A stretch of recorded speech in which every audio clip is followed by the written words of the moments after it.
Eh bien, je suis ravie de vous retrouver aujourd'hui sur cette rubrique Les avancées du projet et je vais commencer par vous parler effectivement de cette fin d'année qui arrive à grands pas et avec elle la fin d'un cycle. Alors, nous sommes effectivement en cycle 9, c'est-à-dire que le 9, c'est le dernier chiffre avant la reprise vers le 1. Nous sommes donc ici sur une étape importante où nous devons faire un point sur ce que nous avons vécu précédemment pour s'enrichir de ce que cela nous a apporté et nous délester de ce que nous voulons plus, c'est-à-dire tout ce qui nous pèse, toutes les mauvaises habitudes que nous avons engrangées et qui n'ont plus lieu d'être. Donc effectivement, c'est une année de transition et pour pouvoir s'y préparer, en fait, et franchir certaines étapes, que ce soit aussi bien en individuel qu'en collectif, eh bien en fait, je vous ai préparé des offres de manière à aborder cette nouvelle étape avec plus de légèreté et de clarté. Je vous invite à découvrir ces offres donc dans la prochaine rubrique, en ce qui concerne du coup les carnets du LEM. Pour vous donner l'exemple, j'ai fait moi-même le point sur là où j'en suis aujourd'hui, notamment par rapport aux formations que j'ai suivies cette année et celles qui vont être suivies dans les prochains mois. Donc, j'ai attaqué le 4 septembre un nouveau programme qui s'appelle Créago, qui est porté par Initiative Réunion et par le centre de formation Créacadémie. Et je voudrais déjà commencer par remercier chaleureusement les formateurs qui nous ont soutenus pendant cette période. En fait, la formation arrive à son terme le 19 décembre, mais ça ne veut pas dire pour autant que le programme en lui-même s'arrête, parce que ça va se poursuivre avec comment dire, du tutorat et du mentorat. Et également, ça va me permettre de rebondir en fait sur des formations que j'avais mises de côté cette année pour pouvoir intégrer Créago et également HEC Stand-up. Et donc, ces formations que je fais en individuel, c'est une formation notamment de coach professionnel, coach de l'enfant intérieur, et également sur les annales akashiques. Voilà, donc j'ai appris pas mal avec Créago, notamment sur la posture concernant mon entreprise, la gestion, la communication. Et j'aimerais également remercier donc toute l'équipe et également les entrepreneurs que j'ai eu la chance de rencontrer pendant ces deux programmes et avec lesquels des collaborations sont en train de se créer. Mais vous en saurez plus très bientôt. J'ai donc décidé de me pencher sur toutes ces formations pour enrichir mon parcours et mes compétences afin de vous apporter davantage de clés lors de mes interventions et de mes accompagnements. Pour faire un point, effectivement, un petit rappel sur les objectifs de mes accompagnements, en fait, c'est surtout apprendre à mieux se connaître, faciliter le dialogue entre les générations et enrichir les projets collectifs, et aborder le monde autrement grâce à des outils ludiques et pédagogiques. C'est ce qui m'amène d'ailleurs à l'étape suivante de cette rubrique pour vous donner des nouvelles du jeu Ecosium. En effet, donc pour ceux qui nous rejoignent, Ecosium, c'est le jeu que j'ai créé en 2021, qui est prêt à être produit. Nous en sommes donc aujourd'hui à une étape clé, celle de la production. J'ai créé une cagnotte sur CotisUp pour mobiliser la communauté et amorcer la phase de production. L'objectif étant d'atteindre 100 précommandes de manière à pouvoir obtenir 5 000 euros, ce qui est le montant seuil, le montant de base pour pouvoir lancer la production physique de la boîte de jeu. Chaque participation est vraiment une avancée concrète pour la réalisation de ce projet. Et dès l'instant où ce seuil sera franchi, je pourrais même vous proposer d'investir donc dans l'application numérique d'Ecosium. C'est ce qui va permettre en fait de rendre le jeu accessible en version numérique et également la mise en place du programme informatique Écosystème dont je vous ai déjà parlé précédemment, qui est la plateforme immersive et collaborative qui va nous permettre de plonger plus en profondeur dans l'expérience de co-création. Afin de booster ces projets, j'ai pris une grande décision que je vous annonce aujourd'hui. Donc voilà, j'ai décidé de vendre le LEM 2025. Je vous en dis plus tout de suite dans la prochaine rubrique, les carnets du LEM.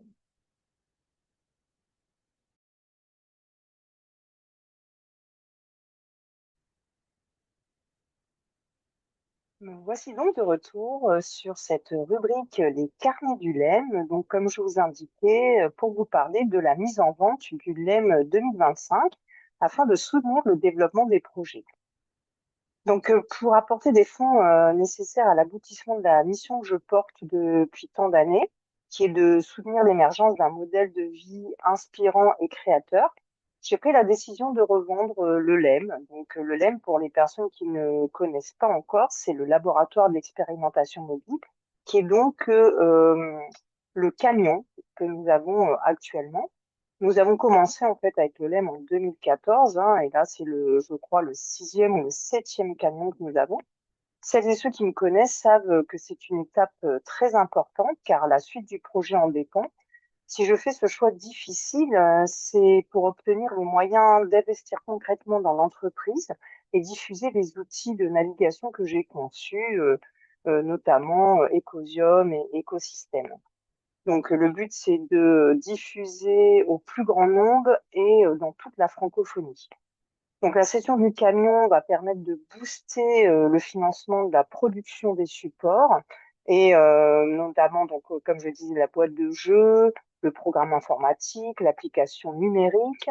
Et donc, je vous mettrai comment dire, le lien de CotisUp, la cagnotte, donc en lien donc dans la description. Concernant le camion, je voulais donc vous donner les détails nécessaires concernant la vente. Donc, il s'agit d'un fourgon, c'est un master type ambulance de sapeur-pompier. Il est de 2014. Il est en excellent état. Il a moins de 150 000 kilomètres. Il est VASP, homologué 5 places, entièrement isolé. Il possède la clim, le chauffage d'origine. Il sera disponible donc à partir du 15 janvier au prix de 14 000 euros.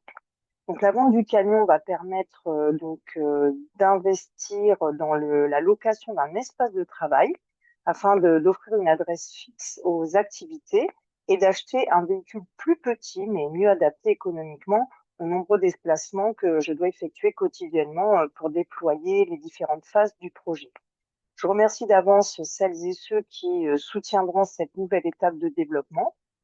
La rubrique Les carnets du LEM ne s'arrête pas pour autant, en attendant de réinvestir un nouveau camion dès que ce sera possible économiquement parlant.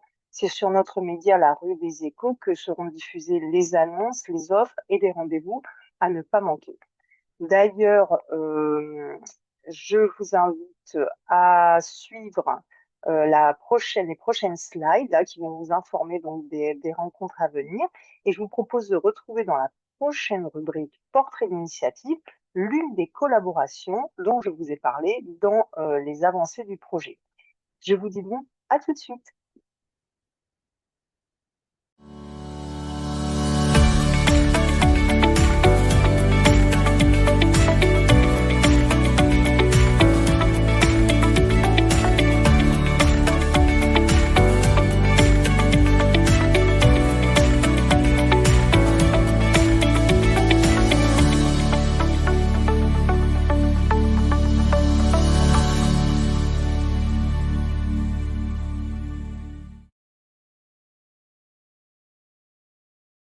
Dans ce nouveau volet de Portrait d'initiative, j'ai le grand plaisir d'accueillir une nouvelle invitée, Laura Gallet. Bonjour Laura, ravie de te retrouver sur ce 9e numéro de la Rue des Échos. Bonjour, ben merci à toi pour ton invitation. Alors, je vais te proposer dans un premier temps de te présenter et d'expliquer en quelques mots comment nous nous sommes rencontrés. Oui, alors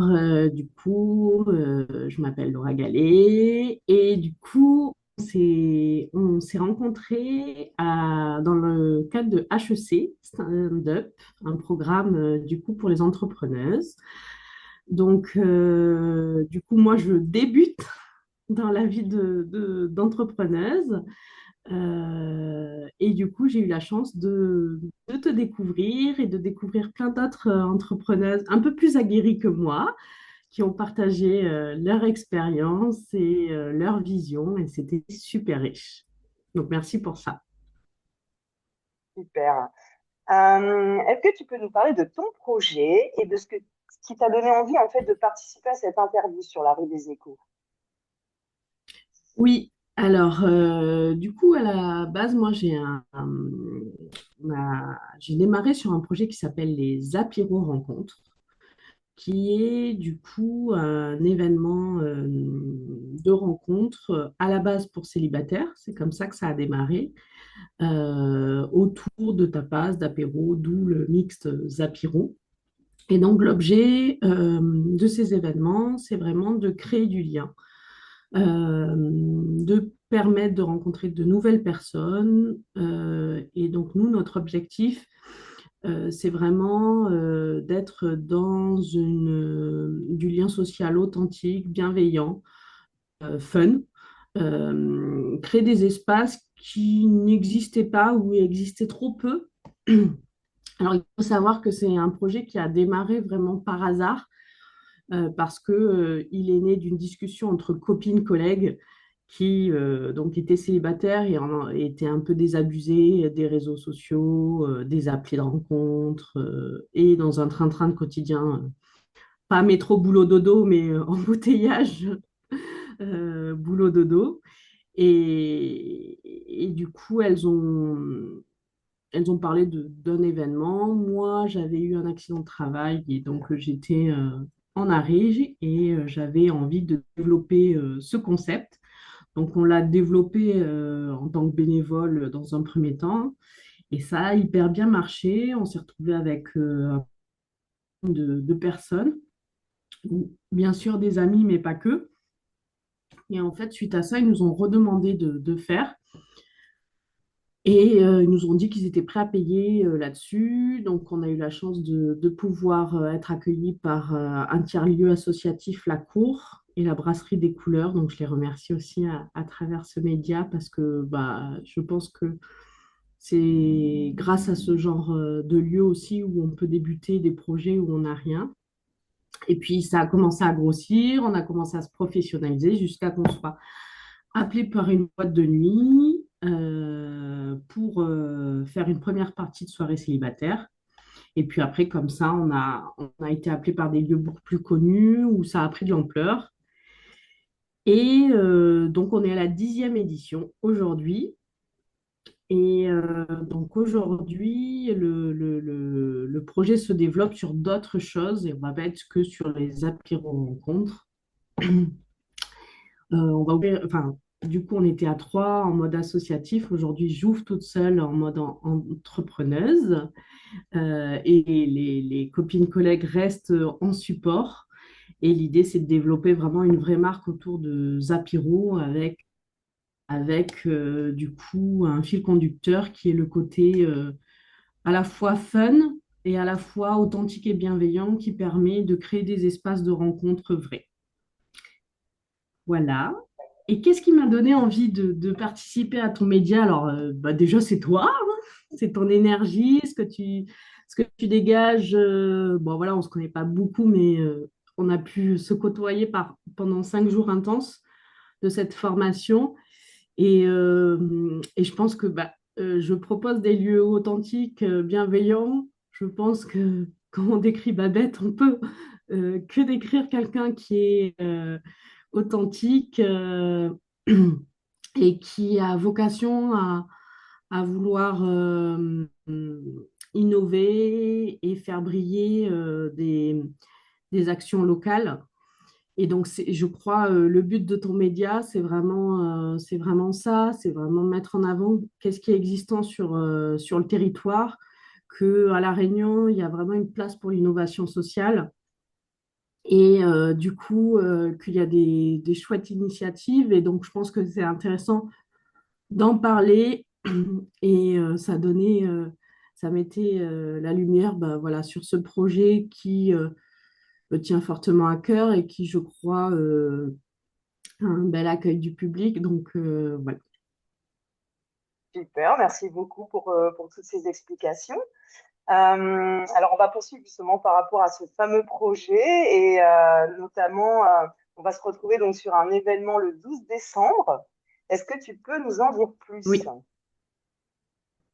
Oui, alors le 12 décembre, ça sera une première pour nous. Et en même temps, c'est ce qui va vraiment lancer l'expansion de Zapiro, de Zapiro Rencontre en Zapiro.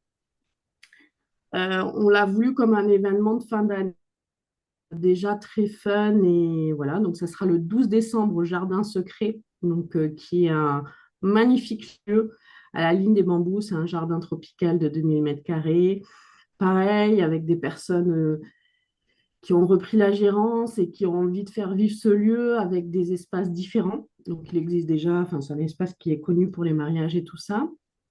Mais du coup, ils commencent, ils se lancent dans les comédie clubs, tout ça. Ils font donc je trouvais que c'était sympa pour une soirée de fin d'année. Et l'idée, là, c'est pas du tout réservé aux célibataires, c'est ouvert à tous et à toutes. Parce que Zapiro Rencontre, c'est vraiment ça, on ne catégorise pas les âges, les genres. On essaye d'avoir un équilibre, mais c'est ouvert à tous. Et dans la magie de la rencontre, la finalité, elle n'est pas que amoureuse, il y a des rencontres amicales, professionnelles. Et donc, mais on est limité en nombre. On a souvent entre 40 et 50 personnes. Et, euh, et ben, du coup, on est aussi limité parce qu'on essaye quand même d'avoir une égalité un petit peu dans les genres. Là, on voulait avoir un événement qui réunisse tout le monde. Donc déjà, toute la communauté Zapiro, parce qu'il faut savoir qu'on a touché presque 400 personnes avec nos 10 éditions, et puis tous les événements à côté.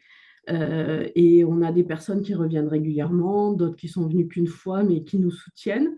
Euh, et donc, on voulait que tout le monde puisse se retrouver, quelle que soit l'évolution de leur situation, qu'ils soient célibataires ou pas, qu'ils aient envie à nouveau de participer ou pas. On voulait aussi permettre à toutes les personnes qui nous disent à chaque fois, mais moi je suis pas célibataire, pourquoi je peux pas venir? Parce que j'aime bien jouer à des jeux et voilà, et rencontrer de nouvelles personnes. Et puis surtout, on a la chance depuis un an d'être suivi par plein de partenaires qui, du coup, offrent des cadeaux. Donc, c'est un procédé gagnant-gagnant parce que nous, on permet de faire découvrir de nouvelles entreprises aux personnes qui viennent sur les soirées. Et derrière, eh ben, on a des super offres pour les personnes qui viennent. Et donc, souvent, bah, c'est juste un bon cadeau. On fait un peu de visibilité sur les réseaux. Euh, on fait un mur des partenaires sur chaque soirée. Cependant, ben voilà, on reste limité dans la visibilité qu'on leur donne. Là, grâce à l'espace qu'on a au jardin secret, on peut faire tenir des stands. Et donc là, on a à la fois des personnes qui nous ont soutenus depuis un an et à la fois des personnes, du coup, qui rentrent dans le projet parce qu'on s'est rencontrés et ça leur donne un espace, du coup, pour mettre en avant leur projet. Et du coup, ça fait découvrir. Et cette soirée, elle est vraiment, c'est vraiment la vitrine de qu'est-ce que c'est Zapiro. Donc, il y aura plein d'espaces indépendants. Il y aura un espace chill où les gens viennent se retrouver, ils viennent entre amis, ils veulent juste boire un verre, danser, parce qu'il y aura un DJ de 22h à 2h. Euh, il y aura du coup buvette et restauration sur place. Il y aura les espaces stands pour que les gens puissent découvrir, du coup profiter des animations que chaque partenaire offre. Et puis après, il y aura un espace un peu plus dédié Zapiro, où là, on testera, parce que nous, sur chaque soirée, il faut savoir qu'on crée des jeux, où on reprend des jeux un peu connus qui font du lien. Et du coup, bah là, ceux qui veulent tester les jeux Zapiro, et ceux qui, du coup, connaissent déjà et veulent reprendre, voilà. Donc, l'idée, c'est ben, de voir qu'est-ce qui se fait sur nos soirées. Et puis après, il y aura une grande tombola où il y aura plein de cadeaux. Et on présentera aussi la programmation 2026 des Apiro et le fait que Zapiro va se développer du coup en une vraie marque avec les apéros rencontres sur lequel on a évolué pendant un an. Mais aussi, il y aura Zapiro Date, il y aura Zapiro Pro et Zapiro Expérience. Donc, j'en dis pas plus parce que c'est en train de... Voilà, on va avoir un site internet et normalement, il devrait aussi, en tout cas la première version, être lancé le 12. Donc, voilà. Et on Super. Bah, attend à peu près 120 à 150 personnes au maximum. Alors, je ne sais pas si on les réunira parce que nous, on a plutôt l'habitude des 40-50 personnes, mais on a des fois des inscriptions jusqu'à 80. Là, on se dit que c'est ouvert à tous, donc on veut vraiment une soirée de fin d'année festive, sympa.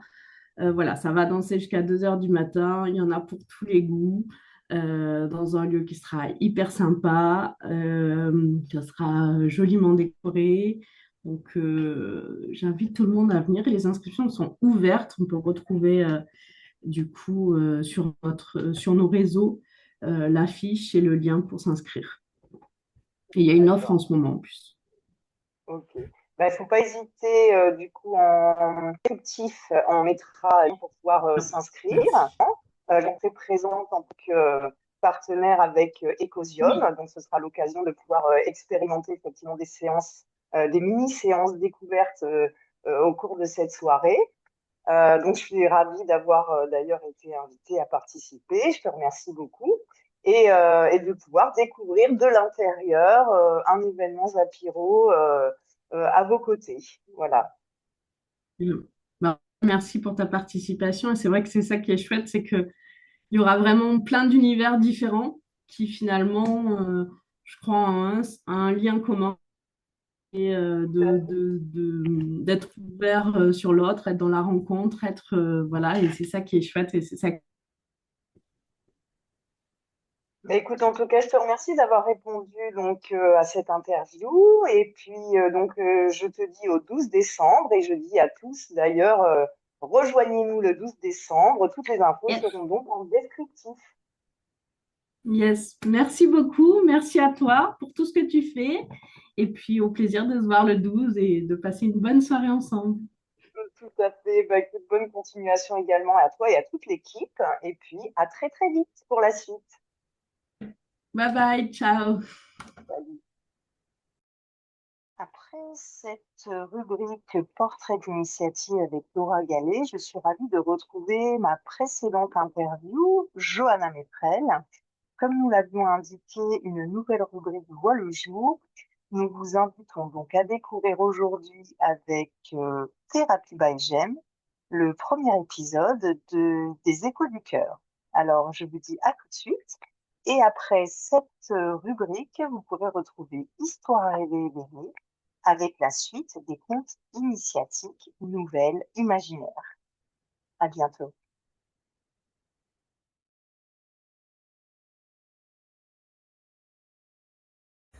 Bonjour à tous et bienvenue dans ma première capsule vidéo de Thérapie by Gem.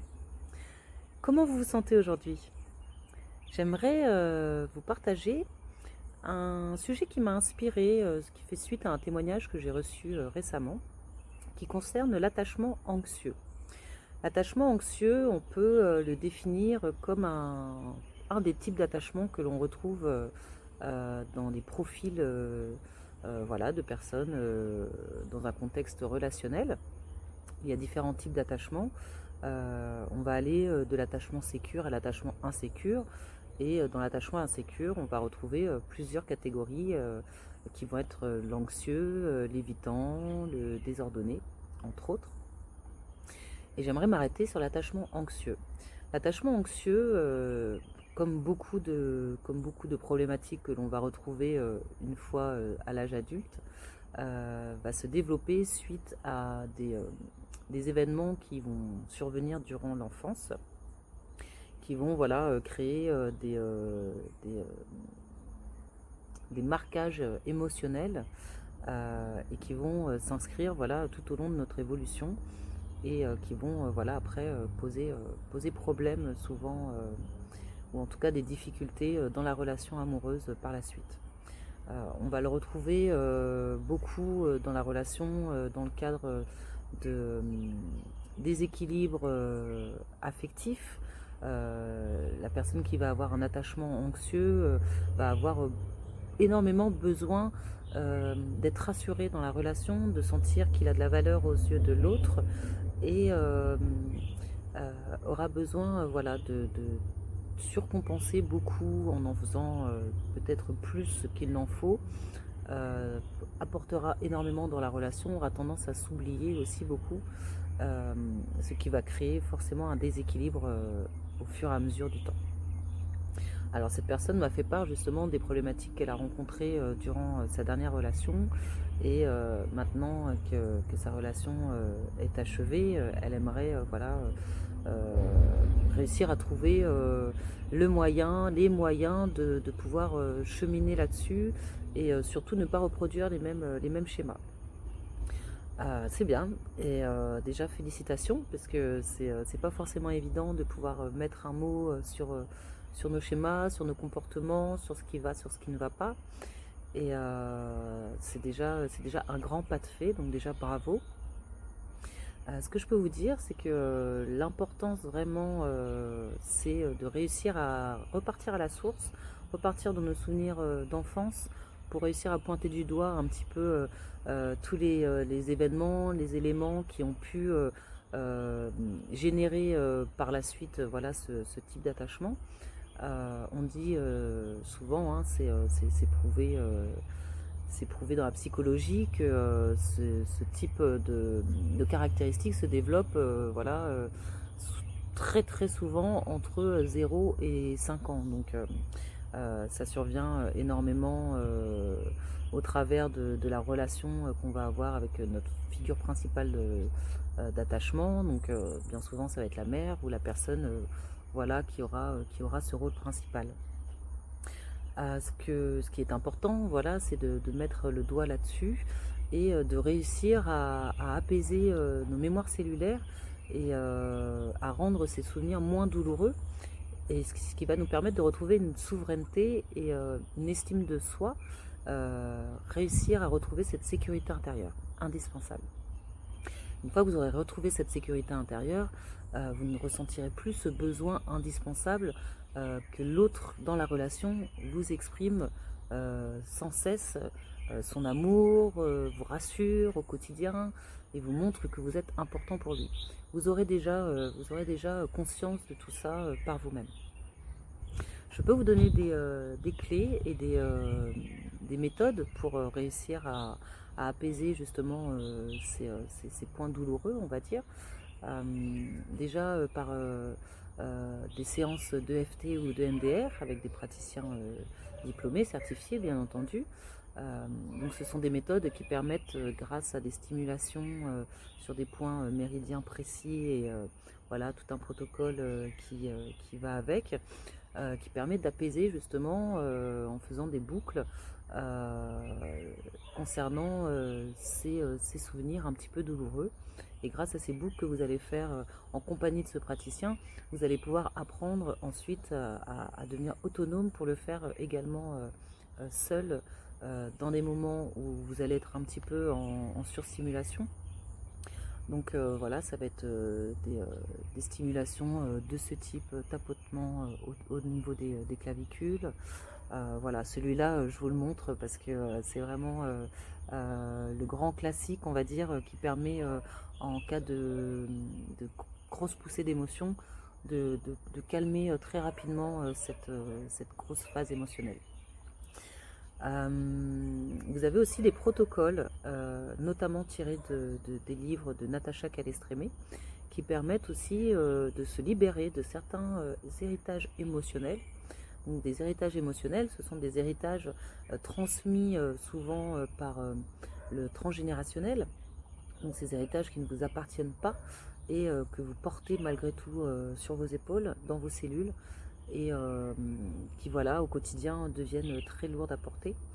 Et vous avez également des protocoles qui vont vous permettre de retrouver force et de l'énergie, notamment en coupant des cordons énergétiques toxiques qui surviennent de personnes qui, à un moment donné de votre vie, ont été un peu déclencheurs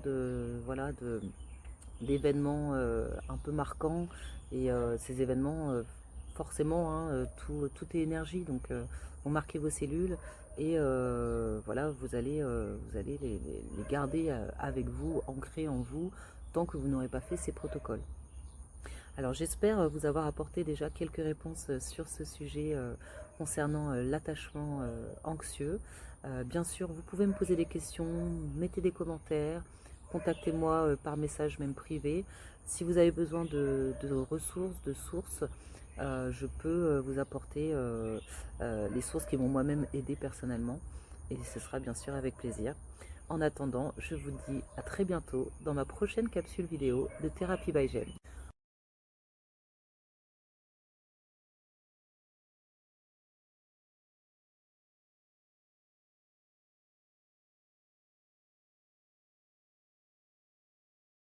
Pour cette 5e édition d'Histoire arrivée éveillée, je vous propose le 3e volet des contes initiatiques, extrait de Nouvelles imaginaires, avec le titre « Là où naissent les échos ». Avez-vous déjà senti, au détour d'un silence, que l'air devenait soudain plus léger, presque électrique, comme si le décor du monde se fissurait pour laisser passer une lueur que vos yeux ne savent pas encore nommer? C'est précisément là, dans cet interstice fragile entre le réel et le rêve, que tout devient possible. On raconte que des architectes du subtil, un petit peuple de lumière, tissent la trame de ces instants suspendus.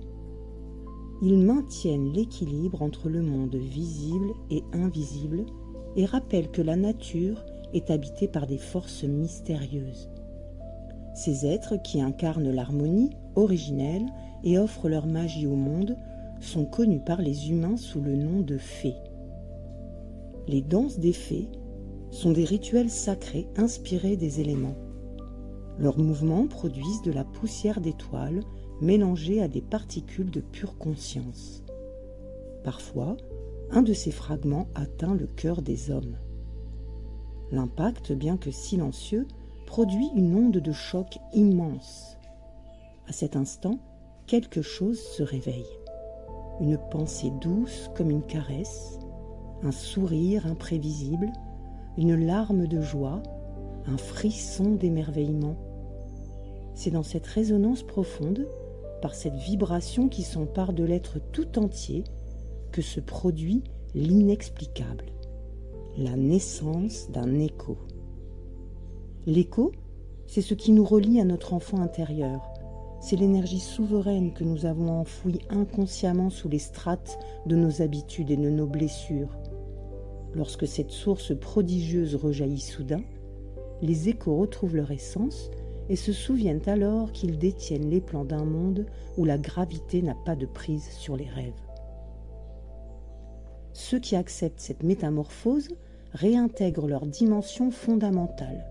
Ils ne regardent plus l'océan en se sentant goutte d'eau. Ils sentent l'océan tout entier battre au plus profond d'eux-mêmes.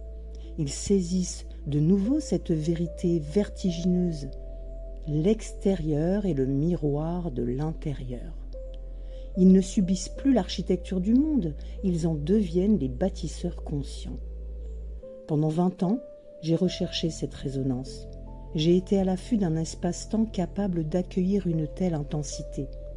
De ma quête a émergé une rue d'où jaillit l'inspiration, un laboratoire pour explorer les possibles et finalement une technologie visionnaire capable de transporter notre puissance créatrice. L'écosystème. Plus qu'un vaisseau, c'est un amplificateur de fréquences dont nous sommes à la fois les émetteurs, les récepteurs et les créateurs.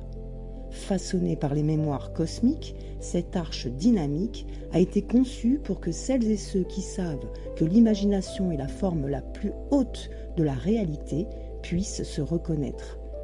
Telle une bulle protectrice, chaque traversée de cycle est un sas de régénération. Aujourd'hui, l'heure est venue. Les échos surgissent de toutes parts et se rappellent de leur mission. Après une longue période de sommeil, ils se réveillent enfin. Moi, le pilote de ce navire, qui incarne la quête de connaissance et l'ouverture à l'inconnu, je fais appel à tous les échos. Futurs passagers et membres d'équipage, prenez place pour la phase de lancement de l'écosystème. Chaque billet est une clé vers l'absolu. Seuls ceux qui embarqueront connaîtront notre destination. Approchez et rejoignez l'Odyssée des échos. L'embarquement est imminent. Soyez les premiers semeurs d'avenir à oser ouvrir la traversée vers cet audacieux voyage.